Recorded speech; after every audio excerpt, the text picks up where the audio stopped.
Hi everyone, welcome back to my channel and happy 2022. I know that it's been some time that I've uploaded and I just thoroughly needed the break.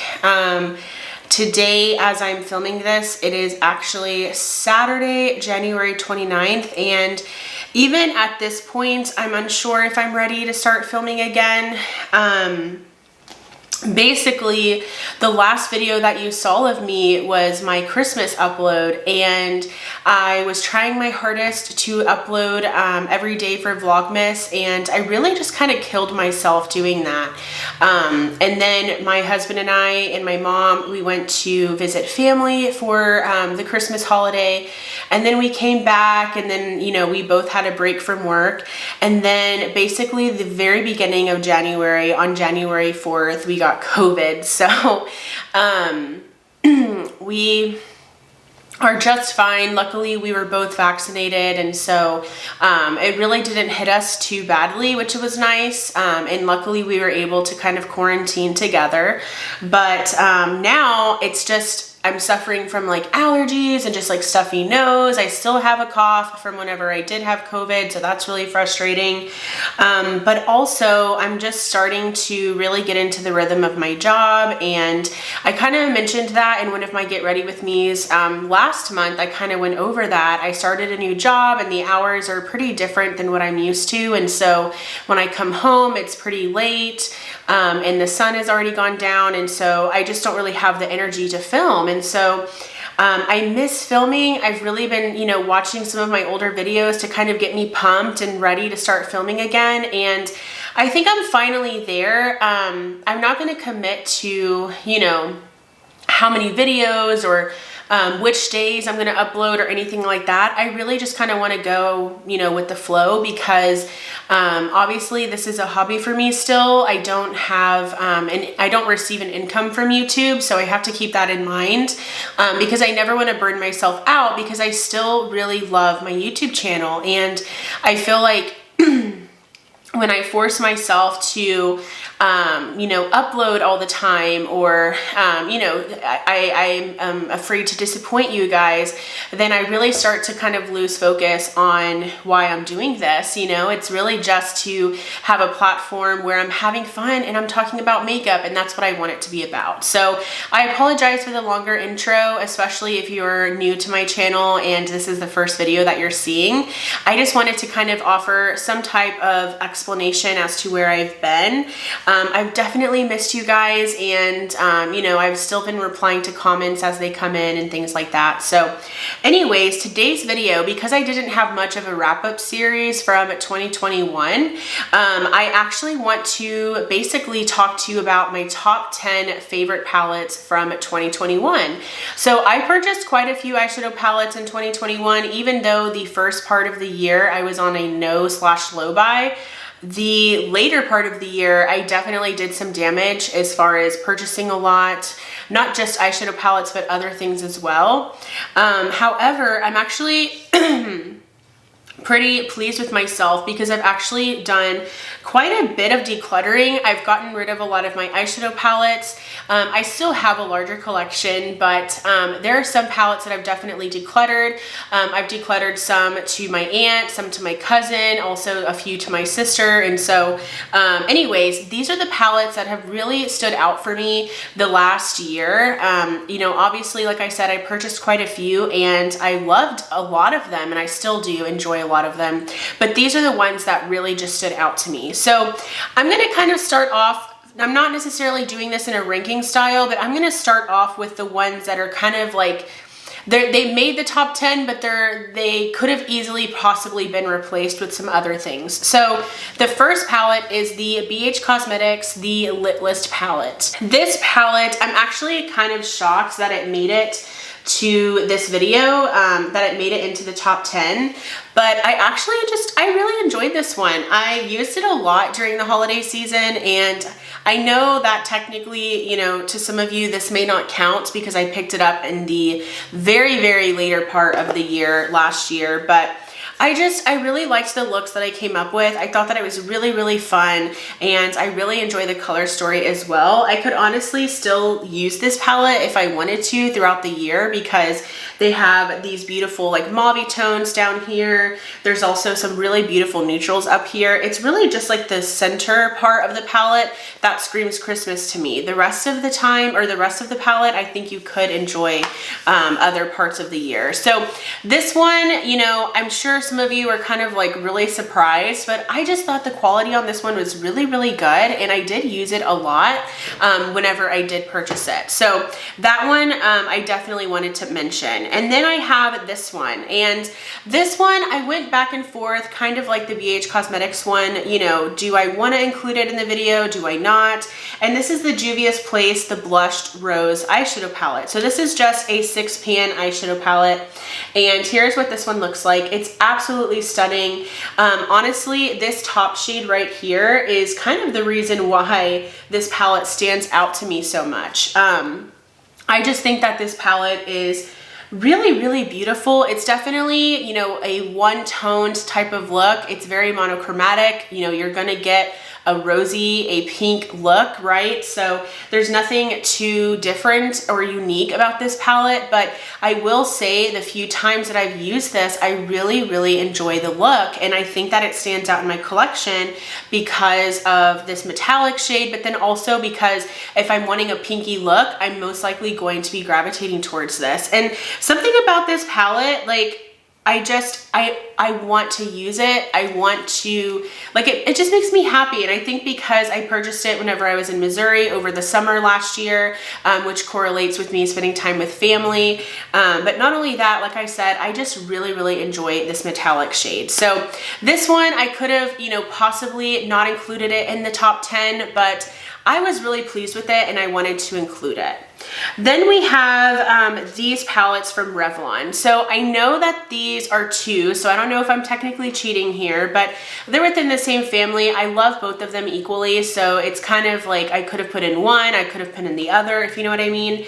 But these are the Revlon I think they're called the Revlon So Fierce Prismatic Eyeshadow Palettes. So I have two of them. I have this one in the shade That's a Dub, and I have spoken about these many times on my channel. I really, really enjoy these. I also have the shade Slight Flex, and this one I've spoken about possibly even more because of this shade. I just think that this color story in particular is very unique to the drugstore, and I feel like it's something that you don't always see all of the time at the drugstore, like the color story wise.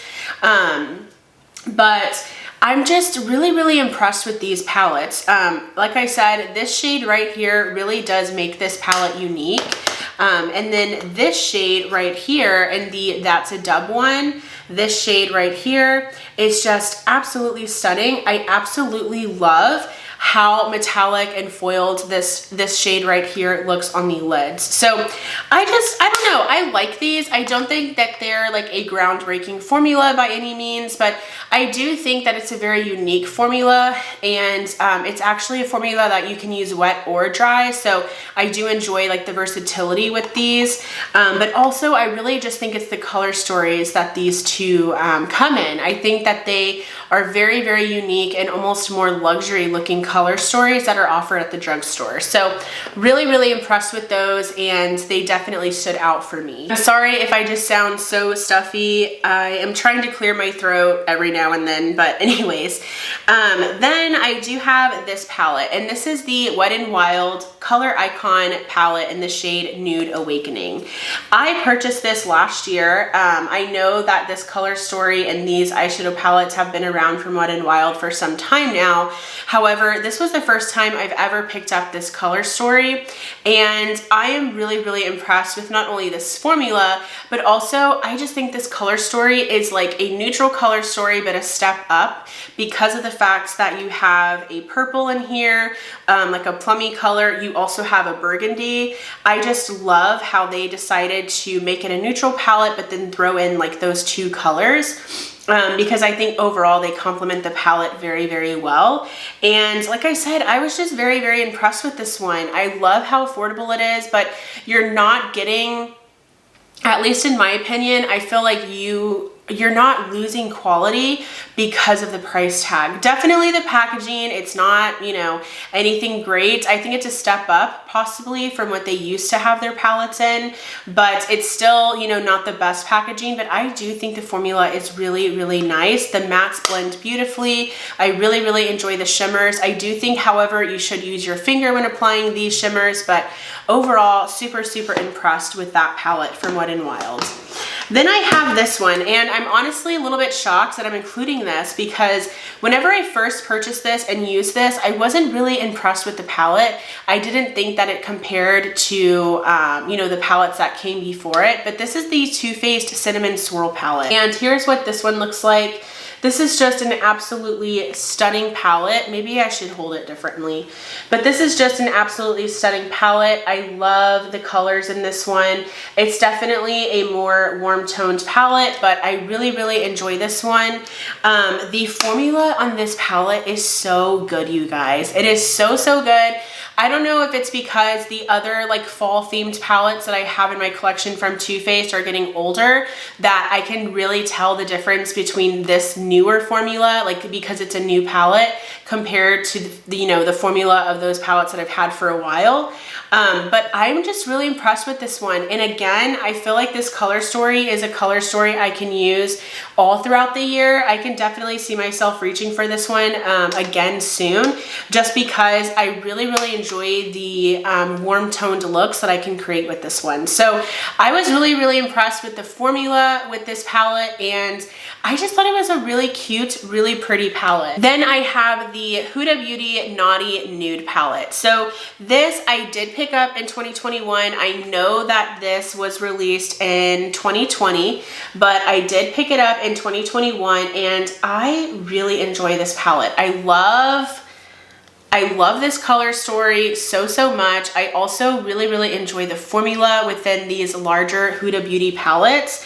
I just think that she does a really great job at playing around with like different textures and different formulas. And I just really, really enjoy that there's a lot of like of those different formulas within the one palette. They are pretty expensive. I don't think that this is worth $67. However, if you can get it during maybe the Sephora VIB sale or maybe, you know, on a better deal than that, I highly, highly recommend it for that price because I do think the formula is really, really good.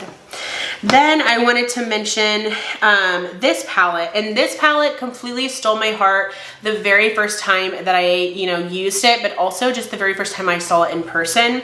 And that is the ABH Norvina palette, and this is the Pro Pigment Palette Volume 5. This palette is so, so stunning. I am just head over heels in love with this color story, with this palette.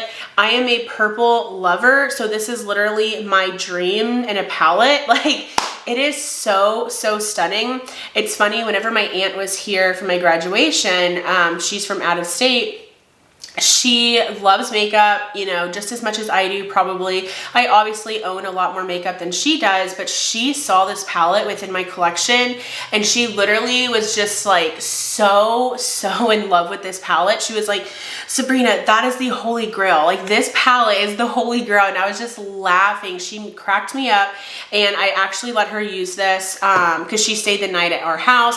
I let her use it the next morning because I was like, hey, like, I'm obviously not gonna give it to you because I love it too, but like, you can use it tomorrow if you want. She's like, oh my gosh, yes. So I decluttered a lot of palettes to her, but this one I obviously kept, but she loved it so much, and I do too. I think the formula is like absolutely amazing within this palette. And like I said, this is just all of my purple eyeshadow needs. Like, any purple eyeshadow that I need, I can find it in here. So really, really impressed with this one. And this was definitely a highlight for me, you know, in the year of 2021. And then I do have this palette. This is the Pat McGrath Utopian Dream palette. It's the Mothership Utopian Dream palette, and I still have it in its packaging because the packaging is just absolutely stunning. This is also the palette that I'm wearing on my eyes today. I wanted to do more of a purple look, but This palette is just so beautiful. Here's what this one looks like. I do have a get ready with me on my channel using this palette. So if you're curious about the formula, definitely check out that video. I used this for my graduation. Like I said, I'm wearing it today. I thoroughly enjoy the formula within this palette. I also love that there's like zero kickback from these shadows. It's very different for me. A lot of the shadows that I use have a lot of kick up. So the fact that this has zero to very, little is very shocking to me. But I just love these two special shades. I love the mattes. I love the other shimmers that are in here. And this was definitely a highlight for me because not only do I correlate it with like a happy time because I got it as a gift to myself for my graduation, but I'm also just head over heels for the color story. I love these two special shades. I think that they're so beautiful. And it's also my very first Pat McGrath like full-size mothership palette. So that's another reason that it really does mean a lot to me this year. And then I did want to mention this palette. This was definitely something that at first I was not going to pick up, but then I just kept seeing look after look after look using this palette, and I decided I wanted it. And this is the Natasha Denona Retro palette. And this is stunning. This is so pretty. I am so in love with this one already.